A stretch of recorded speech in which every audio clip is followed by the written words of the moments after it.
ปุพพาคะนมการะคำนอบน้อมในส่วนเบื้องต้นก็คือนะโมตัสสะภะคะวะโตอะระหะโตสัมมาสัมพุทธัสสะสวด2จบแล้วจบที่3สวดคำแปลด้วยลองสวดพร้อมกันเลยนะหันธรรมยังปุปภานมการังกะโรมะเสนะโมตัสสะภะคะวะโตอะระหะโตสัมมา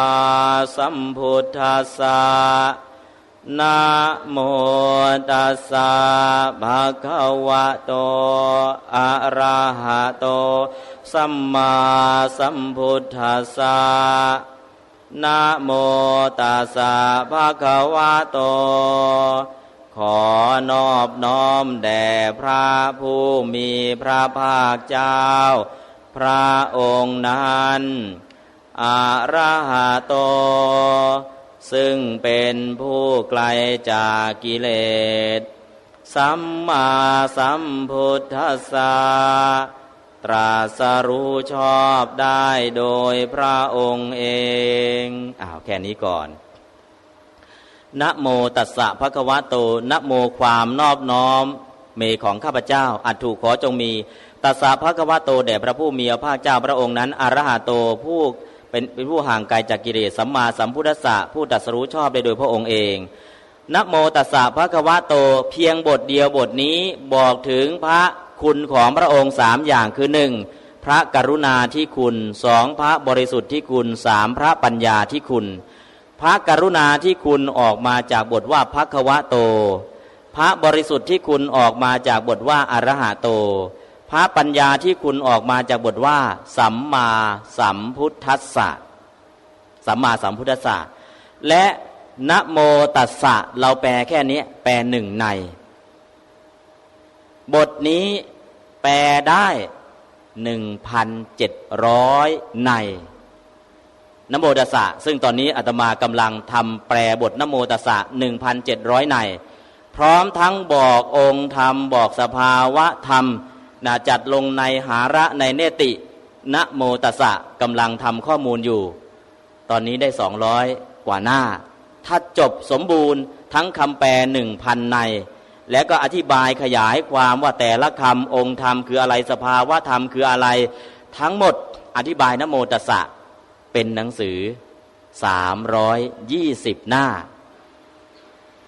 ก็ขอรออีก2 เดือนคงจะออกมาให้ได้อ่านถ้าสนใจว่านะโมตัสสะภาคพิสดารมีไหมมีรออีก2 เดือนแปลได้ 1,700 ในแล้วก็บอกทุกคำว่าทุกคำเนี่ยนะโมองค์ธรรมได้แก่อะไรมหากุศลจิตนะโมนอบน้อมถ้าใช้เป็นนามได้แก่การนอบน้อม3อย่างคือกายปนามะนอบน้อมด้วยกายวจีปนามะนอบน้อมด้วยวาจามโนปนามะนอบน้อมด้วยใจและนะโมถ้าใช้เป็นกิริยาองค์ธรรมได้แก่มหากุศลจิตที่มีกายวิญญัติรูปวจีวิญญัติรูปเป็นสมุฏฐานและนะโมคำนี้ถ้าใช้เป็นนิบาตก็จะหาความหมายได้อีกเพราะฉะนั้นนะโมคำเดียวตัสสะคำเดียวภะคะวะโตคำเดียวอะระหะโตคำเดียวสัมมาสัมพุทธัสสะจะมีอธิบายอย่างพิสดารแต่ตอนนี้เอาแค่1 ในก่อนเอาแค่1 ในเพราะฉะนั้นนะโมความลึกของนะโมถ้าเราสวดไม่ต้องมากเลยอานิสงส์จากการสวดนะโมเนี่ยโมสามพุทเทมันมากไปท่านโยมอายุมากแล้วขอบทเดียวสั้นๆได้ไหมไม่ต้องสวดอะไรมากเลยไปไหนมาไหนก็นะโมตัสสะภะคะวะโตอะระหะโตสัมมาสัมพุทธัสสะนะโมตัสสะภะคะวะโตอะระหะโตสัมมาสัมพุทธัสสะนะโมตัสสะภะคะวะโตอะระหะโตสัมมาสัมพุทธัสสะเกิดเรื่องอะไรนึกอะไรไม่ได้ก่อนนะโมตัสสะนะโมตัสสะนะโมตัสสะแค่นี้รับรองได้ผลแน่นอนขอให้ใช้เป็นประจำถ้าเดินไปสะดุดก็นะโมตัสสะตกใจก็นะโมตัสสะตื่นขึ้นมาพอลืมตาอ้าปากอย่าเพิ่งทำอะไรนะโมตัสสะภะคะวะโตอะระหะโตสัมมาสัมพุทธัสสะคืนที่ผ่านมานอนฝันไม่ดีหายหมดเพราะฉะนั้นเพียงแค่นะโมตัสสะคำเดียวนี่ก็มีพลังมีอานิสงส์มากมายถ้าเราใช้เป็นและอีกอย่างหนึ่งอยากจะฝากฝังชาวพุทธเมื่อมีลูกเล็กๆคำแรกที่ควรสอนให้ลูกๆคือนะโมตัสสะหลังจากที่ลูกของเราเริ่มหัดเรียกคำว่าพ่อแม่เป็นแม่ก็ดีพ่อก็ดีถ้ามีโอกาสค ควรสอนให้กล่าวว่านะโมตัสสะนะโมตัสสะแค่นี้ก่อนยังไม่ต้องเอาอะไรมากทำไมจึงให้กล่าวอย่างนี้ลูกของเราถ้าเผื่อว่าเขาทำปาณาติบาตมามากจะมีอายุสั้นถ้ากล่าวนะโมตัสสะเนี่ยจะเป็นคนมีอายุยืนขึ้นมาทันทีและสองในขณะที่เป็นเด็กมนุษย์ต่างๆที่คอยมารบกวนเด็กของเราถ้าเด็กกล่าวนะโมตัสสะได้มนุษย์ต่างๆจะไม่มารบกวนแล้วสามเด็กที่กล่าวนะโมตัสสะได้ตั้งแต่เริ่มแรกจะเป็นคนว่านอนสอนง่ายจะเป็นอภิชาตบุตรบุตรที่ทำให้วงตระกูลนั้นมีชื่อเสียงแล้วก็จะเป็นคนเป็นผู้ใหญ่ตั้งแต่เด็กบรรลุนิติภาวะตั้งแต่เด็กเป็นคนที่เรียนหนังสือเก่งตั้งแต่เด็กเพราะฉะนั้นแค่นะโมตัสสะขอฝากเอาไว้ว่าถ้ามีลูกมีหลานสิ่งอื่นเลยถ้าอยากให้ลูกของเราเป็นคนว่านอนสอนง่ายอย่างอื่นภาษาอังกฤษไม่ต้องเอานะโมตัสสะก่อนเลย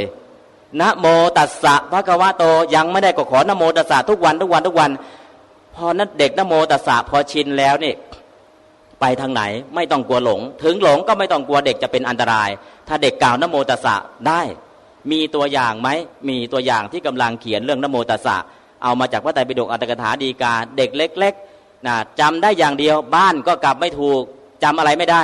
เด็กจำอะไรได้นะโมตัสสะด้วยอานิสงส์นะโมตัสสะเด็กได้เข้าไปอยู่ในวังแล้วได้ทานอาหารดีๆแล้วก็มารดาบิดาไปรับถึงในวังเพราะฉะนั้นตัวอย่างของการกล่าวนะโมตัสสะเด็กยังไม่รู้ภาษีภาษาแล้วก็จะทำให้เป็นการปลูกฝังชาวพุทธตั้งแต่แรกเกิดแล้วก็จะเป็นชาวพุทธแบบพุทธพันธุ์แท้ไม่ใช่พุทธตามสัมมโนครัว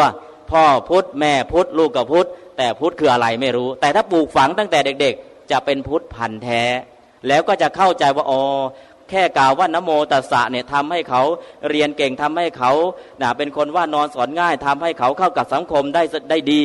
เพราะฉะนั้นแค่นะโมตัสสะเนี่ยถือว่ามีความสำคัญอย่างยิ่งต่อชาวพุทธเพราะฉะนั้นนะโมตัสสะกลับไปถ้าสวดบทไหนไม่ได้ก็นะโมตัสสะนะโมตัสสะขึ้นรถก็นะโมตัสสะแค่นี้แหละคือพลังที่เป็นในขณะที่นะโมตัสสะจิตเราน้อมไปที่นะโมตัสสะเนี่ยน้อมถึงพระพุทธคำศัพท์บอกถึงพระพุทธแต่ความหมายจริงๆมิใช่เราระลึกถึงพระพุทธอย่างเดียวพระธรรมและพระสงฆ์ด้วยทำไมจึงหมายเอาพระธรรมและพระสงฆ์ได้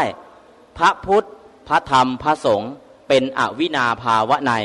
อวินาภาวะในโยมอาจจะไม่เคยรู้เพราะไม่ได้เรียนบาลีคำว่าอวินาภาวะในคือในที่แยกจากกันไม่ได้ก็พูดถึงพระพุทธต้องมีพระธรรมพูดถึงพระธรรมต้องมีพระสงฆ์อย่างใดอย่างหนึ่งดึงมาแล้วต้องได้หรือในพระรัตนตรัยมีพุทธรัตนะเป็นประธานพูดถึงประธานรองประธานแล้วก็ลูกน้องต้องมาด้วยเพราะฉะนั้นพูดถึงพระพุทธหมายเอาพระธรรมและพระสงฆ์ด้วยโดยประธานะในหรืออวินาภาวะในที่แยกจากกันไม่ได้เพราะฉะนั้นเราน้อมถึงพระพุทธก็จริงแต่ภาพรวมเดาได้พระธรรมและพระสงฆ์ด้วย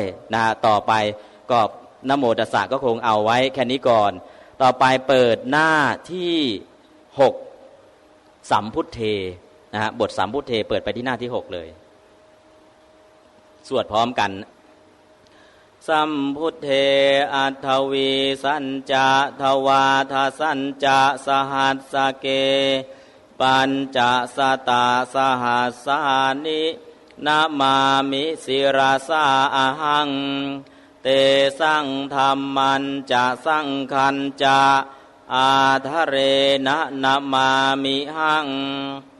ข้าพระเจ้าขอนอบน้อมพระสัมพุทธเจ้าทั้งหลาย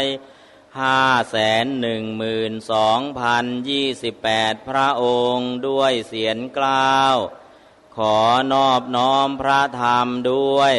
พระสงฆ์ด้วยขอพระสัมพุทธเจ้าเหล่านั้นด้วยใจนะมะการานุภาเวนะหันตวาสัพเพอุปัฏฐเวอเนกาอันตรายาปิวินาสันตุอาเสสะโต ด้วยอานุภาพแห่งการกระทำความนอบน้อมนี้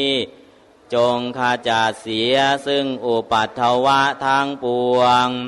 แม้อันตรายทั้งหลายเป็นอันมากจงพินาศไปโดยไม่มีส่วนเหลือสัมพุทเทปัญจปัญญาสัญจะจตุวิสติสหัสสเกสตะสหัสสานินะมามิสิราสาอาหังเตสังธรรมันจะสังขันจะอาทะเร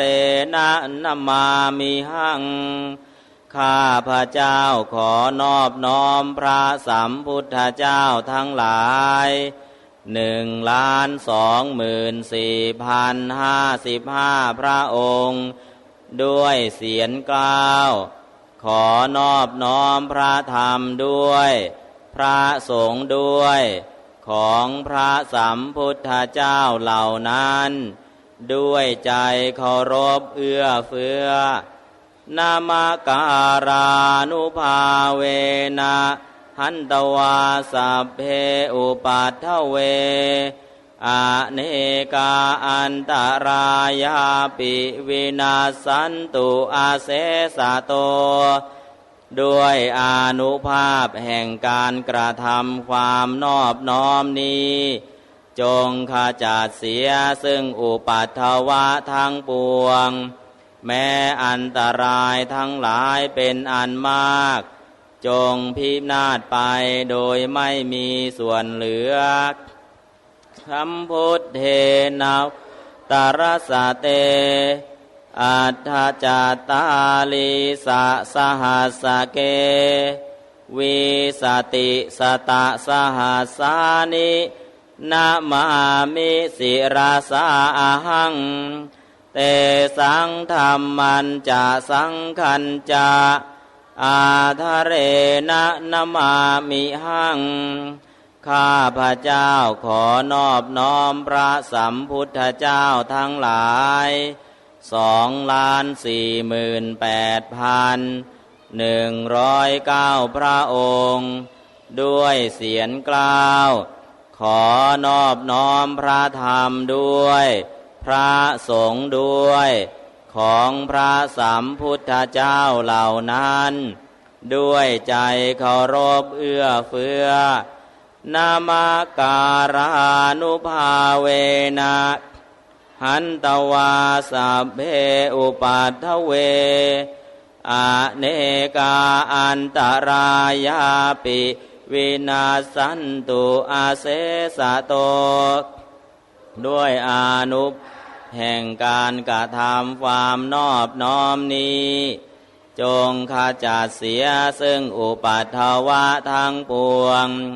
แม้อันตรายทั้งหลายเป็นอันมากจงพินาศไปโดยไม่มีส่วนเหลือนะก็จบแล้วสัมพุทเทเราได้ไหว้พระพุทธเจ้าเขาไหว้พระ9วัดวันหนึ่งไปได้แค่9วัด9องค์แต่วันนี้เพียงแค่10นาทีเราไหว้พระได้ตั้ง3 ล้านกว่าองค์3 ล้านกว่าองค์แล้วเป็นองค์ที่ศักดิ์สิทธิ์ทุกองค์ทุกองค์นะและพระสัมมาสัมพุทธเจ้าอยู่ในองค์ไหนในจำนวนเหล่านั้นพระสัมมาสัมพุทธเจ้าของเราอยู่ในกลุ่มแรกก็คือ 521,028 พระองค์พระสัมมาสัมพุทธเจ้าของเราอยู่ใน28พระองค์องค์ที่28ก็คือพระสมณโคดมของเรานะเป็นปัญญาธิกะพุทธเจ้านะก็คือเราอาจจะได้ยินพระพุทธเจ้า5พระองค์พระพุทธเจ้า7พระองค์พระพุทธเจ้า28พระองค์พระพุทธเจ้า20ทำไมจึงบอกว่าเวลาเรียนธรรมะได้ยินพระพุทธเจ้า5พระองค์ก็มี7พระองค์ก็มี28พระองค์ก็มีถ้า28เนี่ยนับตั้งแต่พระองค์ได้รับพยากรณ์มาถ้า7พระองค์ล่ะเริ่มตั้งแต่พระวิปัสสีเป็นต้นมาถ้า5พระองค์ล่ะนับตั้งแต่เฉพาะภัตตกัปนี้5พระองค์เพราะฉะนั้นพระพุทธเจ้าเนี่ยมีจำนวนมากมายนะมีจำนวนมากมายเพราะฉะนั้นอยากระลึกถึงพระพุทธเจ้าครบทั้งหมดที่ผ่านมาในอดีตก็ใช้บทสัมพุทเทนี่แหละนะแล้วก็ ตอนสุดท้าย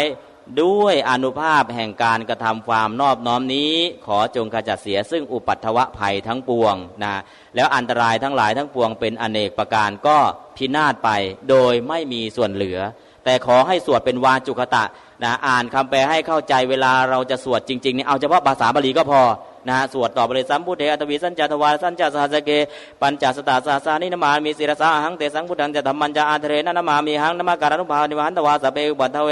อเนกาอันตรายาปิวินาสันตุเสสโตนะสวดเร็วๆก็ได้แต่ตอนแรกช้าๆชัดๆแล้วก็รู้ให้รู้ความหมายหลังจากเราได้แล้วนี่เราจะสวดเร็วอย่างไรก็ไม่มีปัญหานะต่อไปจะเข้าสู่รัตนสูตรคำว่ารัตนะแปลว่าสิ่งที่ทำให้เราเบิกบานยินดีในโลกนี้มีรัตนะอยู่สองอย่างรัตนะที่เป็นโลกิยะก็คือแก้วแหวนเงินทองรัตนะ7ประการรัตนะอีกอย่างหนึ่งก็คือพระพุทธพระธรรมพระสงฆ์พระพุทธพระธรรมพระสงฆ์ถ้าเราได้กราบพระพุทธได้กราบพระธรรมได้กราบพระสงฆ์หรือเข้าถึงพระพุทธพระธรรมพระสงฆ์คุณค่าของพระพุทธไม่สามารถที่จะประเมินค่าได้ส่วนแก้วแหวนเงินทองนั้นสามารถตีราคาว่าอันนี้10 ล้านอันนี้20 ล้านแต่คุณของพระพุทธพระธรรมพระสงฆ์มีค่ายิ่งกว่านั้นอีกทำให้เราปลื้มใจยิ่งกว่าได้แหวนเพชรอีกเพราะฉะนั้นรัตนะทั้ง3จัดเป็นโลกุตระรัตนะรัตนะ7ประการทางโลกเป็นโลกิยะเพราะฉะนั้นรัตนะ7ประการเหล่านี้ในรัตนสูตรนะจะมีเริ่มรัตนสุตตังก็คือบทขัดรัตนสูตรคือเชิญชวนว่าทำไมเราจึงจะต้องสวดบทนี้ดูเฉพาะคำแปลเลยก็คือเราทั้งหลายจงตั้งจิตอันประกอบไปด้วยความกรุณาในสัตว์ทั้งหลายดุจท่านทั้งหลายดุจท่านอานนท์เถระผู้มีอายุลำพึงถึงพระพุทธคุณทั้งหลายแม้ทั้งปวงของพระตถาคตจำเดิมแต่ทรงปรารถนาพระพุทธภูมิเป็นต้นมาทรงยังพระบารมี30ถ้วนให้บริบูรณ์คือบารมี10อุปปารมี10ประมัตถบารมี10มหาบริจาค5จริยา3เสด็จลงสู่ครับโพธระในภพอันมีในที่สุดประสูติแล้วเสด็จออกมหาพิเนศกรมบำเพ็ญความเพียรทรงชำนะมารแทงตลอดพระสัพพัญญุตญาณในโลกุตระธรรม9ณโพธิบัลลังก์ดังนี้แล้วกระทำพระปริตตลอดลาตรีทั้ง3ยามภายในกำแพง7ชั้น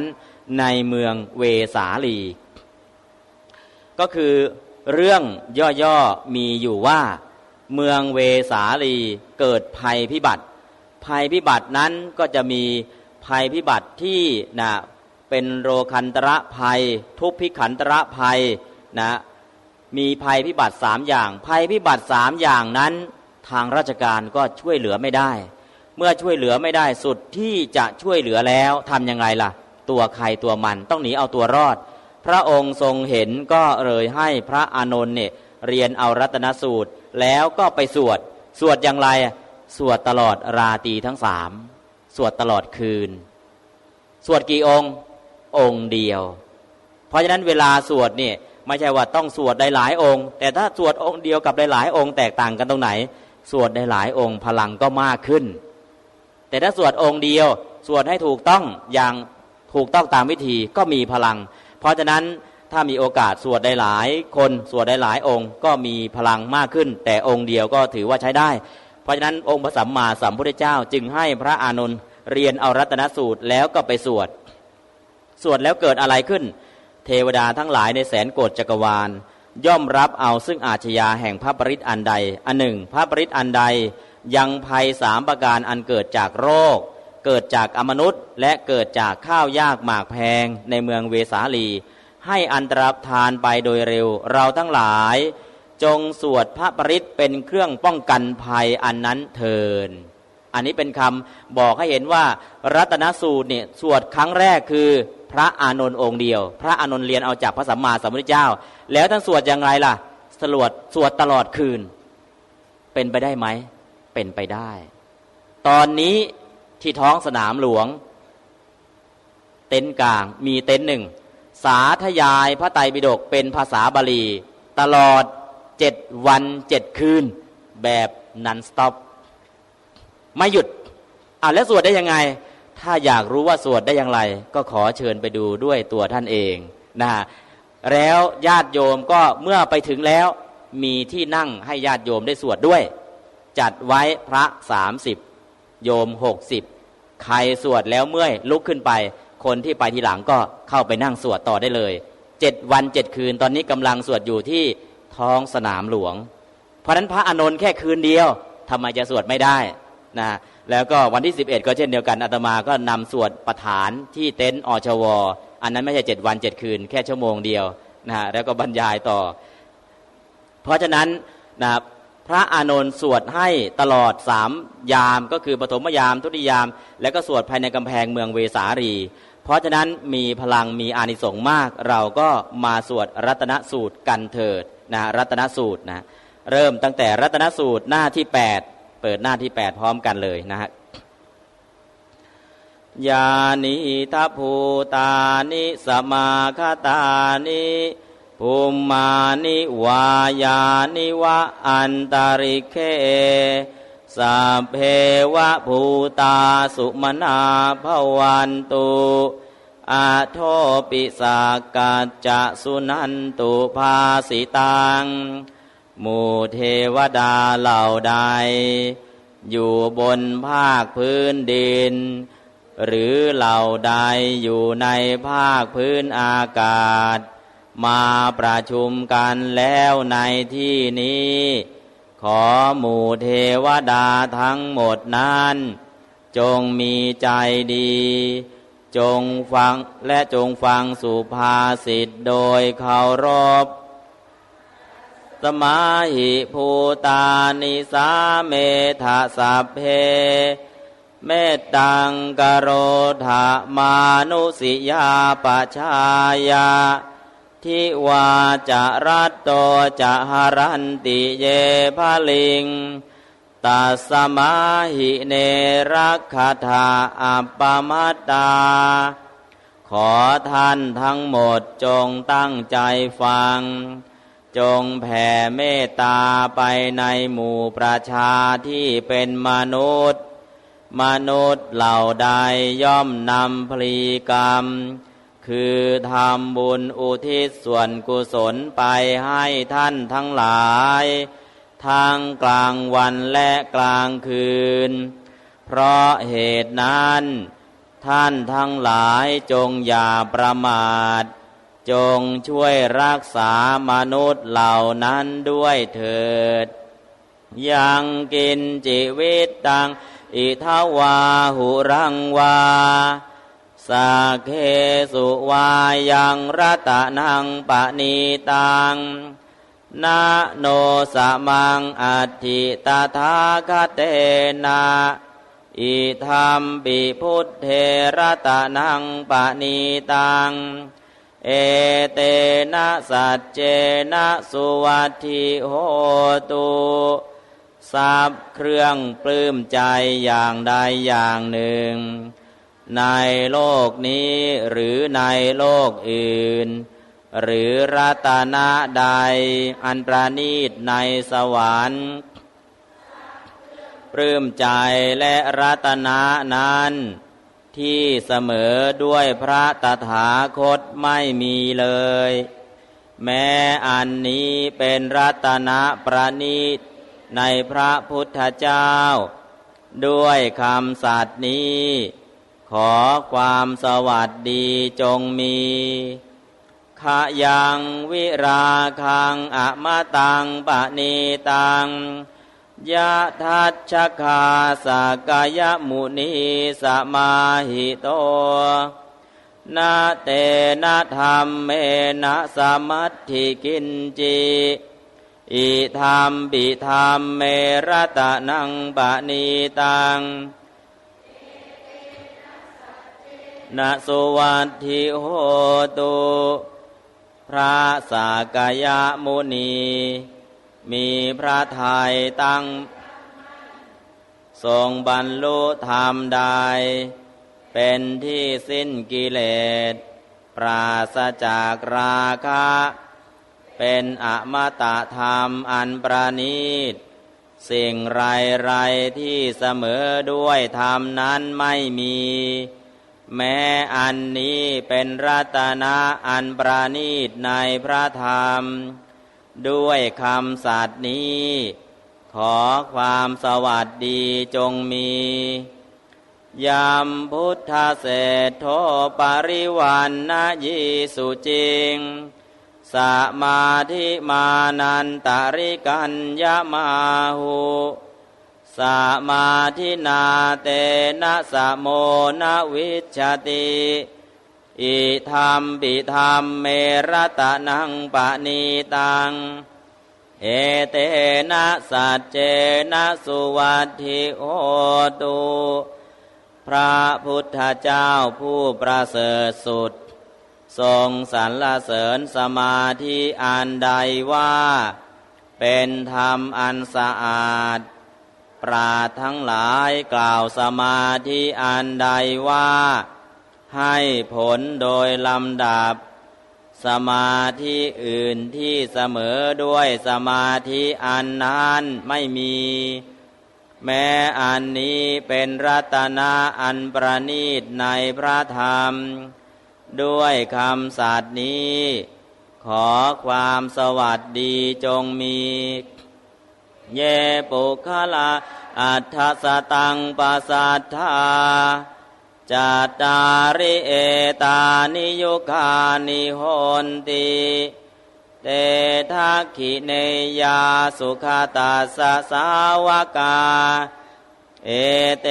สุทินนานิมหาภลานิอิธัมปิสังเขรตนังปณีตังเอเตนะสัจเจนะสุวัตถิโหตุบุคคลเหล่าใด8 จำพวก4 คู่อันสัตว์บุรุษทั้งหลายสรรเสริญแล้วคนเหล่านั้นเป็นสาวกของพระสุคตควรแก่ทักษิณาทานทานทั้งหลายที่เขาถวายในบุคคลเหล่านั้นย่อมมีผลมากแม้อันนี้เป็นรัตนะอันประณีตในพระสงฆ์ด้วยคำสัตย์นี้ขอความสวัสดีจงมีเยสุปยุตตามนัสสาทันละเหนะนิกามิโนโคตมัสสาสนัมหิเตปฏิปัตตาอมตังวิคายหะลัทธามุธานิพุติงพุญชมานาอิธัมปิสังเขรตนังปณีตังเอเตนะสัจเจนะสุวัตถิโหตุพระอริยบุคคลเหล่าใดในศาสนาของพระพุทธโคดมประกอบด้วยความเพียรดีแล้วมีใจมั่นคงปราศจากความอาลัยพระอริยบุคคลเหล่านั้นถึงพระอรหันต์ที่ควรถึงอย่างเข้าสู่พระนิพพานได้ความดับกิเลสเองเสวยผลอยู่แม้อันนี้เป็นรัตนะอันประณีตในพระสงฆ์ด้วยคำสัตย์นี้ขอความสวัสดีจงมียะทินทาคิโลปัทวิงสิโตสิยาจตุพิวาเตพิอสัมปะกัมปิโยตาทุปะมังสัพปุริสังวทามิโยอริยสัจจานิอเวจจะปัสสติอิธัมปิสังเขรตนังปณีตังเอเตนะสัจเจนะสุวัตถิโหตุเสาเขื่อนที่ฝังลงดินอย่างมั่นคงแล้วไม่หวั่นไหวเพราะลมทั้งสี่ทิศฉันใดผู้ใดพิจารณาเห็นอริยสัจทั้งหลายเราเรียกผู้นั้นว่าสัตตบุรุษ ผู้ไม่หวั่นไหวเพราะโลกธรรมแม้อันนี้เป็นรัตนะอันประณีตในพระสงฆ์ด้วยคำสัตย์นี้ขอความสวัสดีจงมีเยอริยสัจจานิวิภาวยันติคัมภีระปัญเยนะสุเทสิตานิปิเตโหนติพุสัพปมัตตานาเตภวังอัตถมะมาธิยันติอิธัมปิสังเขรตะนังปณีตังเอเตนะสัจเจนะสุวัตถิโหตุพระโสดาบันจำพวกใดทำให้แจ้งอริยสัจที่พระศาสดาผู้มีปัญญาลึกซึ้งทรงแสดงดีแล้วถึงแม้ว่าพระโสดาบันจำพวกนั้นจะเป็นผู้ประมาทอย่างแรงกล้าท่านก็ไม่ถือเอาภพที่8แม้อันนี้เป็นรัตนะอันประณีตในพระสงฆ์ด้วยคำสัตย์นี้ขอความสวัสดีจงมีสหวัสสะทัสสนะสัมปทายะตยัสสุธรรมาชหิตาภวันติสากายทิฏฐิวิจิกิจฉิตัญจาศีลพัตังวาปิยทัตถิกินจิจตุหาปาเยหิจาวิปมุตโตชาจาพิธานานิอภพโภกาตุงอิธัมปิสังเขรตะนังปณีตังเอเตนะสัจเจนะสุวัตถิโหตุสากายทิฏฐิวิจิกิจฉาและศีลพัตะปรามาสอย่างใดอย่างหนึ่งมีอยู่สังโยชน์ธรรมเหล่านั้นย่อมเป็นอันพระโสดาบันละได้แล้วพร้อมกับทัศนสัมปทาคือโสดาปฏิมากทีเดียวหนึ่งพระโสดาบันเป็นผู้พ้นแล้วจากอบายทั้งสี่ไม่อาจที่จะทำอภิฐาน6คืออนันตริยกรรม5กับการเข้ารีด1แม้อันนี้เป็นรัตนะอันประณีตในพระสงฆ์ด้วยคำสัตย์นี้ขอความสวัสดีจงมีกินจาปิโสกัมมังกโรติปาปะกังกายเยนะวาจายุทธเจตสาวาอาภัพโพโสตัสสะปฏิจฉทายะอาภัพพตาทิฏฐปัฏฐัสสะวุตตาอิธัมปิสังเขรตะนังปณีตังเอเตนะสัจเจนะสุวัตถิโหตุถึงแม้ว่าพระโสดาบันนั้นยังทำบาปกรรมทางกายวาจาหรือใจไปบ้างเพราะความประมาทท่านไม่อาจจะปกปิดบาปกรรมนั้นได้พระผู้มีพระภาคเจ้าย่อมตรัสความที่พระโสดาบันผู้เห็นบทคือพระนิพพานแล้วไม่อาจปกปิดบาปกรรมนั้นไว้แม้อันนี้เป็นรัตนะอันประณีตในพระสงฆ์ด้วยคำสัตย์นี้ขอความสวัสดีจงมีวนาปะคุมเพยทาพุสิตาเคคิมหานะมาเสปัทมัสสมิงคิมเฮตาทุปะมังธรรมวารังอเทสยี นิพพานคามิงปรมังหิตายะอิธัมปิพุทเทระตะนังปณีตังเอเตนะสัจเจนะสุวัตถิโหตุพุ่มไม้งามในป่าที่ยอดมีดอกบานสะพรั่งในต้นเดือนคิมหะแห่งฤดูคิมหันฉันใดพระผู้มีพระภาคเจ้าได้ทรงแสดงธรรมอันประเสริฐเป็นเครื่องให้ถึงพระนิพพานเพื่อประโยชน์อย่างยิ่งแก่สัตว์ทั้งหลายก็อุปมาฉันนั้นแม้อันนี้เป็นรัตนะอันประณีตในพระพุทธเจ้าด้วยคำสัตย์นี้ขอความสวัสดีจงมีวโรวรัญญูวรโท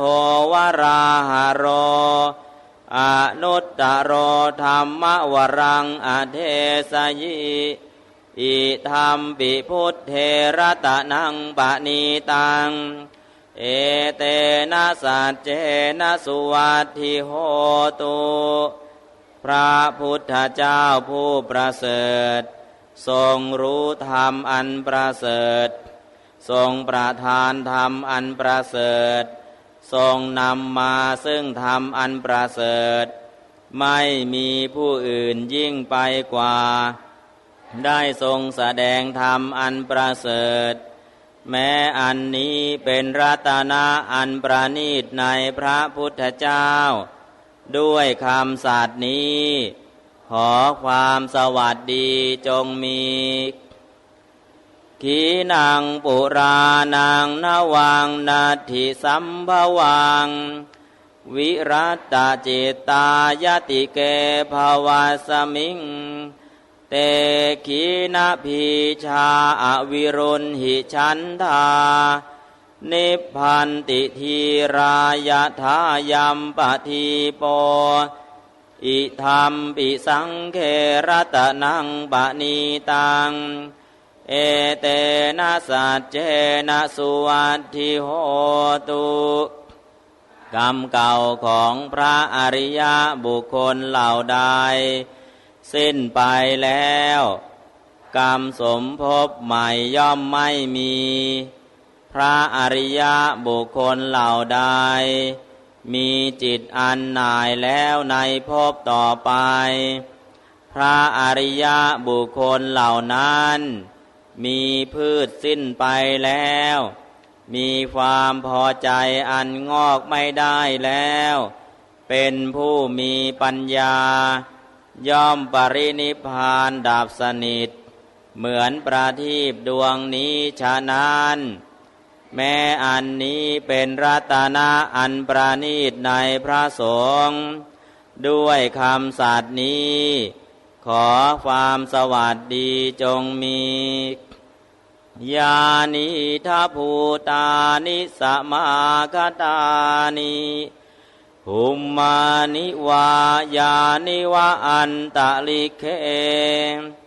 ตถาคตังเทวมนุสสปูชิตังพุทธังนามาสามะสุวัตถิโหตุหมู่เทวดาเหล่าใดอยู่บนภาคพื้นดิน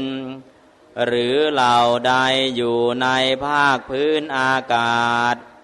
มาประชุมกันแล้วในที่นี้จงพร้อมใจกันนอบน้อมพระพุทธเจ้าผู้เสด็จไปแล้วอย่างงามผู้อันเทวดาและมนุษย์บูชาแล้วขอความสวัสดีจงมียานิทัพภูตานิสมาคตานิภูมานิวายานิวะอันตะลิเคตถาคตังเทวมนุสสปูชิตังธัมมังนามาสามะสุวัตถิโหตุหมู่เทวดาเหล่าใด อยู่บนภาคพื้นดินหรือเหล่าใดอยู่ในภาคพื้นอากาศมาประชุมกันแล้วในที่นี้จงพร้อมใจกันนอบน้อมพระธรรมอันเป็นไปแล้วอย่างงามอันเทวดาและมนุษย์บูชาแล้วขอความสวัสดีจงมียานิทัพภูตานิสมาคตานิภูมมานิวายานิวะอันตริเคตถาคตังเทวมนุสสปูชิตังสังฆังนามาสามะสุวัตถิโหตุหมู่เทวดาเหล่าใดอยู่บนภาคพื้นดินหรือเหล่าใดอยู่ในภาคพื้นอากาศมาประชุมกันแล้วในที่นี้จงพร้อมใจกันนอบน้อมพระสงฆ์ผู้ดำเนินไปแล้วอย่างงามอันเทวดาและมนุษย์บูชาแล้วขอความสวัสดีจงมีอันนั้นคือรัตนสูตรนะได้จบไปแล้วรัตนสูตรนี้นะพูดถึงพระปริตที่ช่วยป้องกันนะภัยทั้งสามก็คือภัยที่เกิดจากโรคเรียกว่าโรคันตรภัยภัยที่เกิดจากมนุษย์นะเรียกว่าอมนุษย์สันตรภัยภัยที่เกิดจากข้าวยากหมากแพงเรียกว่าทุพพิขันตรภัยนะโรคันตรภัยหรือภัยต่างๆนะก็ถ้าเราสวดภัยเหล่านี้ก็จะสงบระงับไปเพราะฉะนั้นสำหรับวันนี้รัตนสูตรก็จบลงส่วนอาตานาติยสูตรนี้เป็นพระสูตรที่กล่าวถึงพระพุทธเจ้า28พระองค์นับตั้งแต่เวลาที่องค์พระสัมมาสัมพุทธเจ้าของเราได้รับพยากรณ์ก็คือนับตั้งแต่พระวิปัสสีวิปัสสีพระวิปัสสีท่านมีลักษณะอย่างไรพระสิกขีท่านมีลักษณะอย่างไรเวสสภูมีลักษณะอย่างไรกักกุสันทะมีลักษณะอย่างไรพระพุทธเจ้าทั้ง28พระองค์นี้แต่ละพระองค์เนี่ยมีลักษณะอย่างไรเพราะฉะนั้นจะสวดก็จะดึกสวดก็จะดึกจะสวดหรือไม่สวดบางท่านบอกว่าสวดพระพุทธเจ้า28พระองค์28พระองค์นี้ก็คือบอกถึงอานุภาพของพระพุทธเจ้าทั้ง28พระองค์ลักษณะของอาตานาติยสูตรอยู่ในลักษณะของคาถาชินบัญชรแต่คาถาชินบัญชรนั้นได้เอาพระนามของพระพุทธเจ้าและพระสาวกในชาติปัจจุบันเท่านั้นมาสวดแต่อาตานาติยสูตรได้เอาพระนามของพระพุทธเจ้าทั้ง28พระองค์มาสวดแต่ถ้าสวดไม่ไหวทำยังไงมีวิธีลดให้ก็คือสวดหน้าที่13จบแล้วก็ไปสวดที่หน้าที่13แล้วก็ไปที่หน้าที่20นะก็คือสวดแบบย่อสวดแบบย่อหน้าที่13แล้วก็ไปที่หน้าที่20นะ2ที่ด้วยกันต่อไปเปิดดูหน้าที่13หน้าที่13ก็คือพูดถึงพระพุทธเจ้า7พระองค์ตั้งแต่พระวิปัสสีจนถึงพระพุทธเจ้าของเราเอาแค่7พระองค์แล้วก็ไปสรุปตรงสุดท้ายหน้าที่20ส่วน28พระองค์นั้นก็ขอให้เราระลึกถึงเลข28ก็พอเลข28นะต่อไปวิปัสสิสนมัตถุวิปัสสิสนามัตถุจักขุมันตาสะสิริมาโตสิกขิสปินามัตถุสัพพภูตานุกัมปิโนความนอบน้อมของข้าพเจ้าจงมีแด่พระวิปัสสีพระพุทธเจ้าผู้มีปัญญาจักษุผู้ทรงสิริความนอบน้อมของข้าพเจ้า จงมีแด่พระสิกขีพระพุทธเจ้าผู้มีปกติอนุเคราะห์แก่สัตว์ทั้งปวงเวสสะพุสสะนามัตถุนะหาตากาสะตาปัสสิโนนะมัตถุกะกุสันทัสสะมาระเสนะปะมัตติโนความนอบน้อมของข้าพเจ้าจงมีแด่พระเวสสะภูพุทธเจ้าผู้มีกิเลสอันล้างแล้วผู้มีตบะความนอบน้อมของข้าพเจ้าจงมีแด่พระกะกัสันทะพระพุทธเจ้าผู้ย่ำยีเสียซึ่งมารและเสนาโกนาคมนัสสะนามัตถุพรามนัสสะวุสิมะโตกัสสปัสสะนามัตถุเวปามุตตัสสะสัพพทิความนอบน้อมของข้าพเจ้าจงมีแด่พระโกนาคมนะพระพุทธเจ้าผู้มีบาปอันลอยเสียแล้วผู้ทรงมีพรหมจรรย์อันอยู่จบแล้วความนอบน้อมของข้าพเจ้าจงมีแด่พระกัสสปะพุทธเจ้าผู้ทรงพ้นแล้วจากกิเลสทั้งปวงที่เหลือก็ทำในใจเอาไว้เปิดไปที่หน้า19นัตถิเมสรนังกล่าวสรุปตอนสุดท้ายเลยหน้า19ท่อนสุดท้ายนัตถิเมสรนังอัญญังหน้า19นะท่อนสุดท้ายนัตถิเมสรนังอัญญังพุทโธเมสรนังวลังนัตถิเมสรนังอัญญังพุทโธเมสรนังวรังเอเตนะสัจจวัชเชนะโหตุเตชยมังคลังที่พึ่งอื่นของข้าพเจ้าไม่มีพระพุทธเจ้าเป็นที่พึ่งอันประเสริฐของข้าพเจ้าด้วยการกล่าวคำสัตย์นี้ขอชัยมงคลจงมีแก่ท่านนัตถิเมสรนังอัญญังธัมโมเมสรนังวรังเอ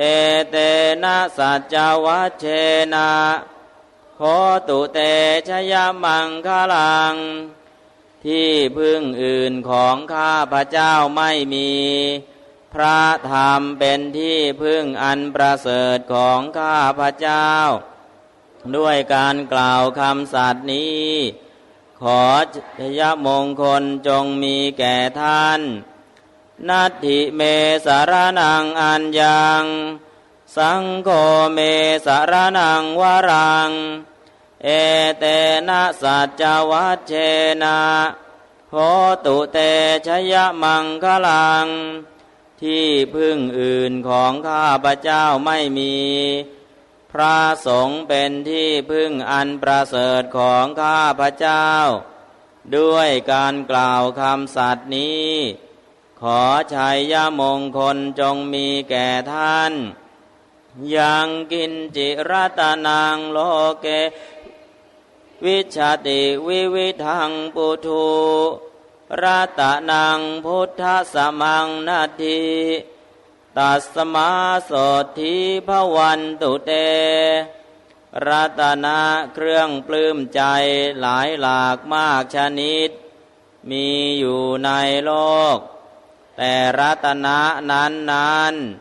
ที่จะเสมอด้วยพระพุทธรัตนะย่อมไม่มี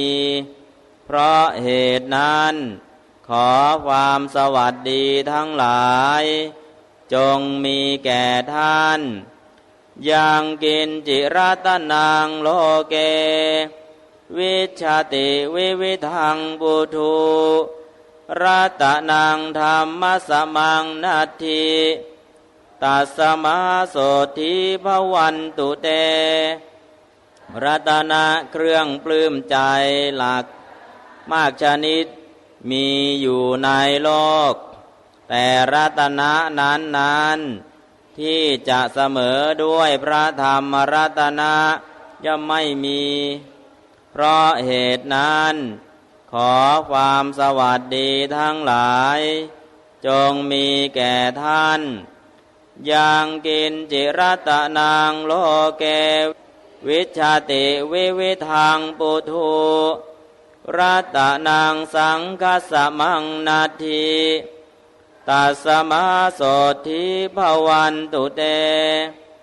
รัตนะเครื่องปลื้มใจหลายหลากมากชนิดมีอยู่ในโลกแต่รัตนะนั้นที่จะเสมอด้วยพระสังฆรัตนะไม่มี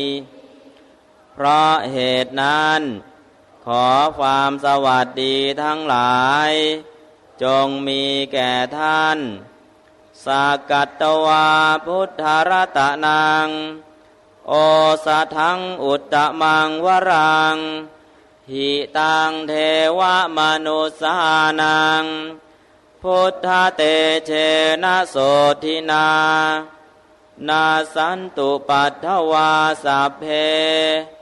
ทุกขาวูปะสะเมนตุเตเพราะกระทำความเคารพในพระพุทธรัตนะผู้ทรงเป็นดังโอสถอันประเสริฐสูงสุดผู้ทรงเกื้อกูลแก่เทวดาและมนุษย์ทั้งหลายด้วยเดชแห่งพระพุทธเจ้าขอให้อุปัฏฐวะทั้งปวงจงพินาศไปขอให้ทุกข์ทั้งหลายของท่านจงสงบไปโดยสวัสดีสักกัตตวาธัมมรัตนังโอสถังอุตตมังวรังปริลาหูปัสสะมะนังธัมมเตเชนะโสทินานาสันตุปัฏฐวาพยาวูปะสะเมนตุเตเพราะกระทำความเคารพในพระธรรมรัตนะอันเป็นดังโอสถอันประเสริฐสูงสุดเข้าไปสงบความเร่าร้อนคือกิเลสเสียได้ด้วยเดชแห่งพระธรรมขอให้อุปัฏฐวะทั้งปวงจงพินาศไป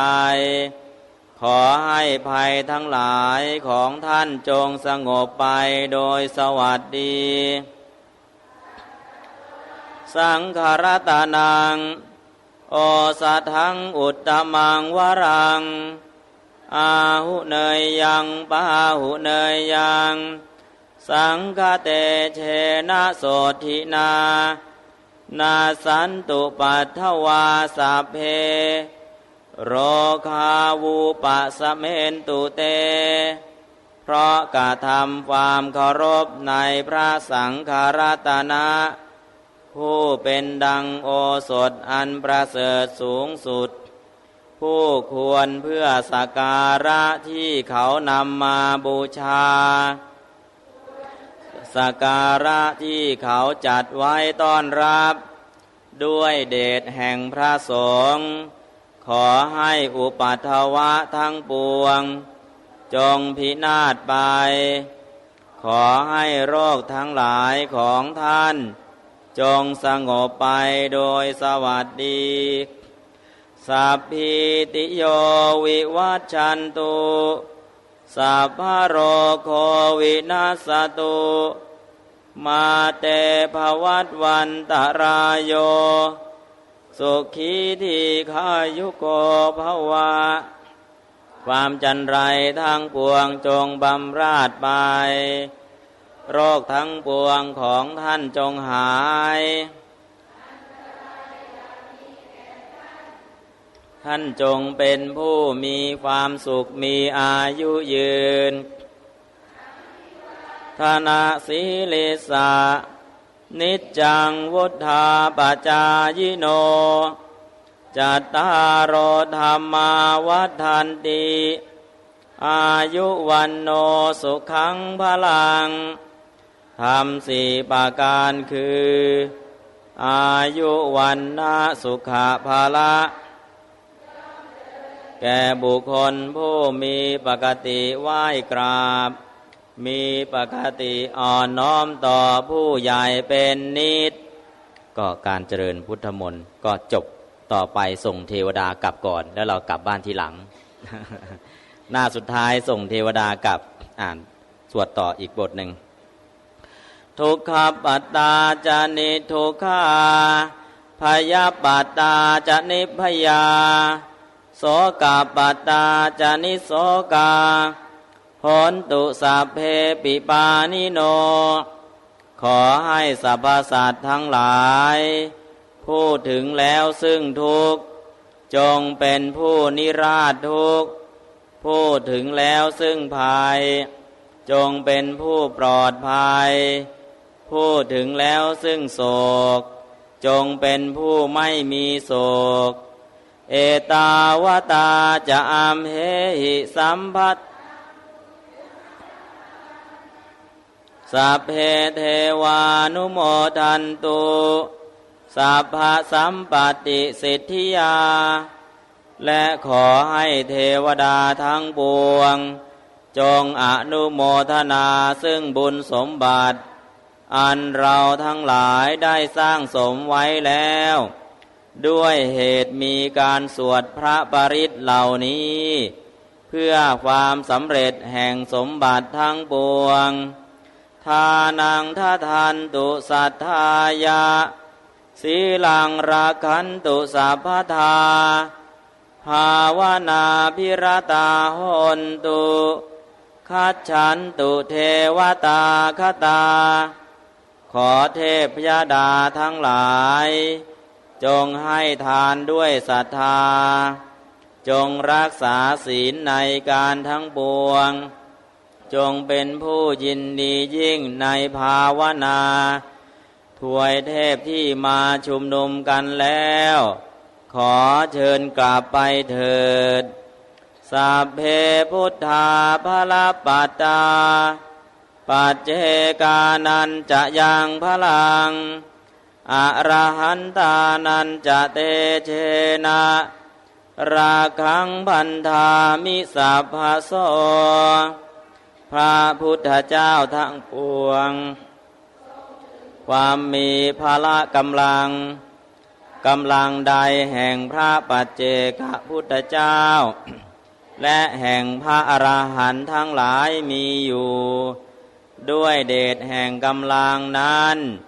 ข้าพระเจ้าขอผูกมนต์คุ้มครองโดยประการทั้งปวงสาธุสาธุสาธุเทวดาไม่มีรถเลยส่งกลับก่อนนะเรามีรถกลับทีหลังนะก็สำหรับการเจริญพุทธมนต์สวดพุทธมนต์ก็กินเวลานิดนึงนะฮะตรงที่ว่าต้องอธิบายขยายความเพราะฉะนั้นการเจริญพุทธมนต์สำหรับวันนี้ก็จบลงแต่เพียงเท่านี้เอวังก็มีด้วยประการฉะนี้